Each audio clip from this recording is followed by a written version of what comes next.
représentant spécial du secrétaire général des Nations Unies pour Haïti, M. Mariano Fernandez Amonategui, qui a présenté mercredi le rapport du secrétaire général par devant le Conseil de sécurité, a indiqué que l'état de sécurité en Haïti est relativement stable. Tout en saluant les efforts déjà réalisés par le gouvernement, le chef de la MINUSTAH a insisté sur la nécessité de renforcer la police nationale pour le relèvement du pays. Selon M. Fernandez Amonategui, il faudra lever les obstacles à la consolidation du pays, tels que les divergences sur la composition du Sénat haïtien ou encore l'impasse dans laquelle se trouve le Conseil supérieur du pouvoir judiciaire, le CSPJ, pour désigner 3 de ses représentants au CEP. Dans son rapport, le secrétaire général recommande la réduction des effectifs militaires de la mission en les faisant passer de 7 340 à 6 270 hommes d'ici à juin 2013.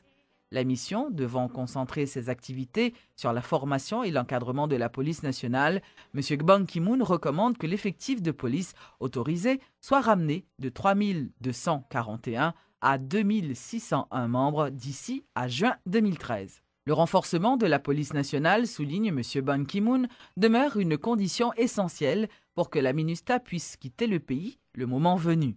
Il se félicite à cet égard de ce que le président Martelly ait annoncé son intention d'axer son action sur la poursuite du renforcement de cette institution pour que la sécurité soit assurée dans tout le pays. Dans cette optique, il exhorte, ainsi que les États membres, à prendre l'engagement de dégager les fonds nécessaires au bon fonctionnement d'une force de police professionnelle, fiable et responsable.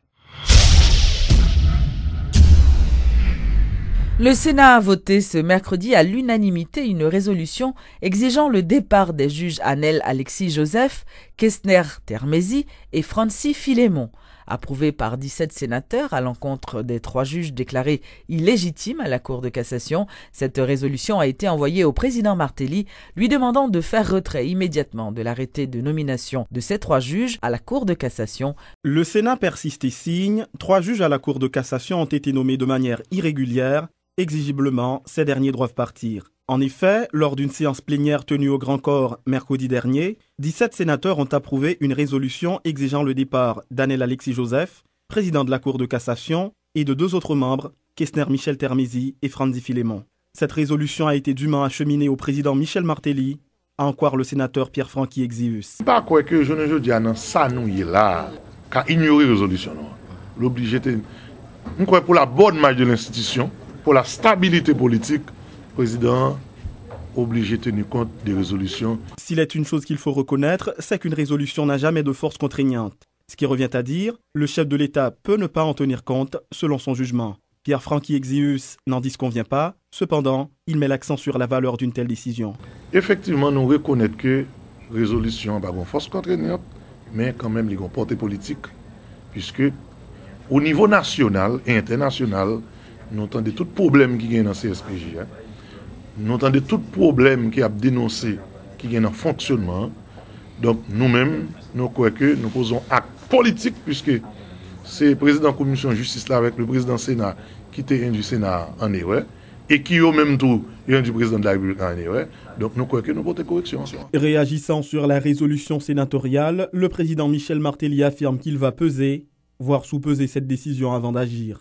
Donc l'exécutif aura pour devoir de rester la tête fraîche et froide, réfléchir à ce qui aura été dit ou proposé. Et puis on va voir comment on va avancer. Et qu'on gagne des impasses dans toute bagarre, mais pas jamais un pays qui ni mourir ni crasé. Donc quel que soit sa problème, nous allons travailler à solutionner pour continuer d'avancer. À noter, 2 des 17 parlementaires qui ont approuvé la résolution sont des proches du pouvoir. Il s'agit des sénateurs Edwin Zeni et de Wenceslas Lambert. La résolution de la commission justice du Sénat réclamant la révocation de 3 juges de la Cour de cassation fait encore débat. Peut-on vraiment les révoquer? Et comment? La réponse à travers ce reportage de Luc Nergaro. Proposé par la commission justice du Sénat et voté à l'unanimité par les pairs conscrits mercredi dernier, cette résolution exige la révocation de 3 juges de la Cour de cassation, dont le président du CSPJ, Maître Anel Alexis Joseph. Cette décision est saluée par plusieurs secteurs, notamment des organisations de droits humains.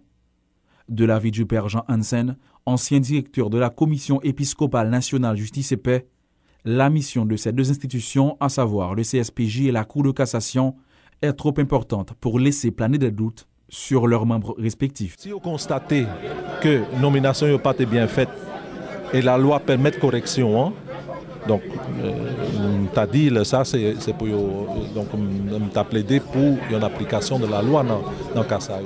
La révocation de ces juges ne sera pas aussi facile que l'adoption de la résolution qu'il exige.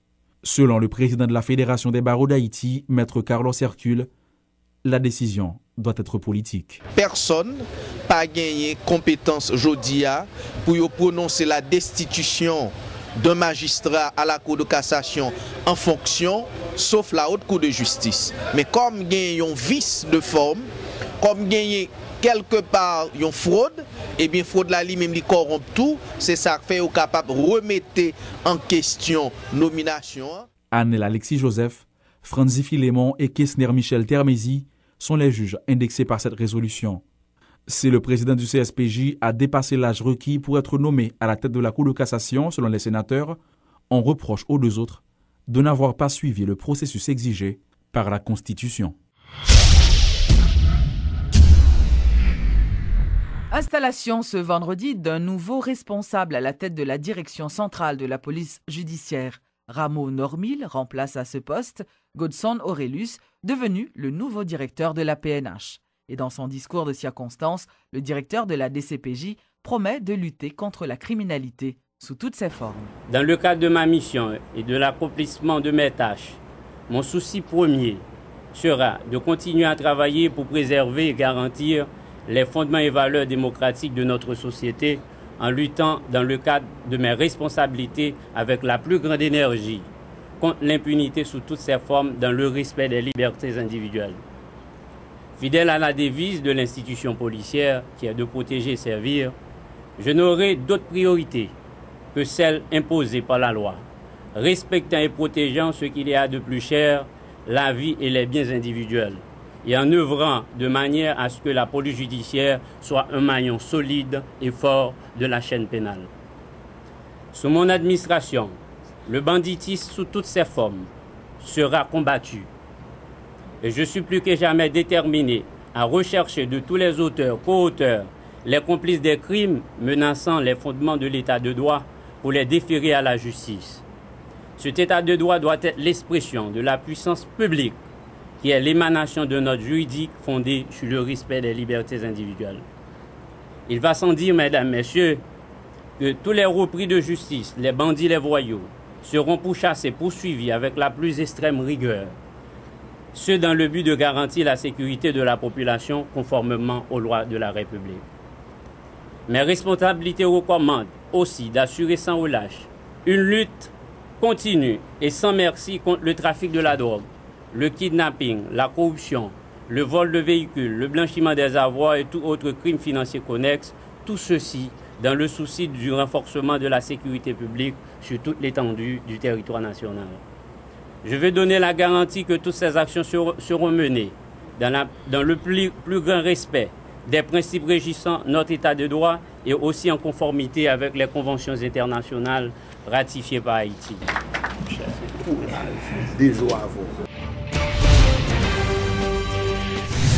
Le problème de la cherté de la vie n'épargne presque personne. Toutes les catégories sociales sont touchées par la hausse des produits de première nécessité. Télémétropole a interrogé certaines personnes qui exercent ce qu'on appelle les petits métiers, à savoir les cireurs de chaussures, les marchands de fresco, entre autres, et ils affirment qu'ils sont durement frappés par le coût exorbitant de la vie. Qu'ils soient cireurs de bottes, marchands de sachets d'eau ou laveurs de voitures, les petits travailleurs de la rue subissent l'augmentation du coût de la vie.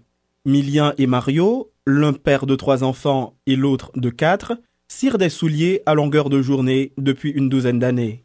Sur ce trottoir, tout près du carrefour de l'aéroport, à 2 pas d'une place publique, ils s'installent chaque jour.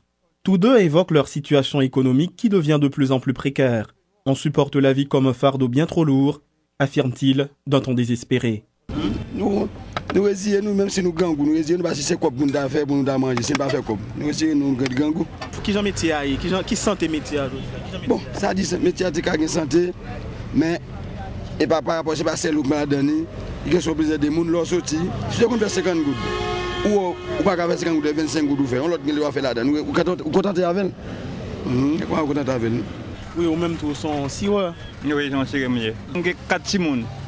Si ça me n'a pas même une bail pour bail timon, l'aime pour travailler en dehors, me courir me venir ici, mais c'est pas un jeune. Et pas un jeune, on fait 50 gouttes. Peut-être ou manger on 10 gouttes juste pour qu'avoir retourner derrière, mais c'est pas un jeune du tout c'est ça n'a fait là. Dans le soleil, quand on a marché dans le soleil. Quand les gens là, bon ça n'a pas là-dedans. Pas grand non. Âgé de 18 ans, Paul charge des tap-tap à Delma depuis 3 ans. Il est orphelin. La hausse des prix ces derniers temps a un impact majeur sur son quotidien. C'est à peine s'il peut manger à sa faim. Tout ça me fait l'école, l'école et pour me depuis qu'il a chargé machine? Parce que j'ai 3 ans là, je chargé machine. OK. Donc est-ce qu'on a un avenir dans le métier ça? Bon, parfois je me petit sol 50 gouttes, gars mon marché sol là, yo pas payer. Descendons à Delma 19. Ces 3 hommes s'emploient à nettoyer des voitures pour 150 gourdes qu'ils se partageront ensuite. Pour eux, ce n'est pas la joie non plus. La cherté de la vie les frappe de plein fouet. On a lavé machine, donc qu'est-ce qu'ils ont fait dans la vie chère? Dis-nous. Je ne fais pas la vie chère, même laver machine pour me faire un petit cop. OK. Combien de machines vous lavez par jour? On lave 3 machines. Et combien vous faites là comme ça? 3 machines pour $60. Vous avez longtemps à laver machine? Combien de temps? Depuis 2001. $5 à monter 30. Okay. Vous avez longtemps à laver machine? Oui, longtemps. Combien de temps comme ça? On a passé n'importe 1 an, 2 ans. Mais combien vous fait par jour? Vous fait par jour? Bon, bah, chaque jour nous travaillons, chaque jour. Il y a des jours qui ont à faire, il y a des jours qui ont à faire. Il y a des jours qui doivent laver 5 machines, 2, 3. Mais les bon qui doivent laver n'importe 24. Vous toujours manger? Oui, vous mangez, non, ça va faire. Okay. Mais est-ce que vous avez un avenir dans le métier ça? Bon, c'est pas avenir gain, mais vous doit défendre 25 gouttes comme manger ou la donne. Mais bah, métier lié. Bon. Si je me lève le matin, je mange une figue avec ton pain, je suis obligé de prendre quand même. Mais ce n'est pas chaque jour que je vais m'acheter manger, et ça me compte pas le matin, on est comme ça. Tout. À l'école? Nous aux jeunes? Pour moi, l'école, il faut que je m'aie quitté. Ça m'a fait me décaler l'école. Dès l'école déjà, même beaucoup viennent en grand classe, j'en passe. Alors que les autorités annoncent que la hausse des prix est jugulée et que le prix du sac de riz va connaître une baisse assez modeste, comment va évoluer la vie des plus vulnérables, ceux dont on a coutume de dire qu'ils vivent avec moins d'$1 par jour?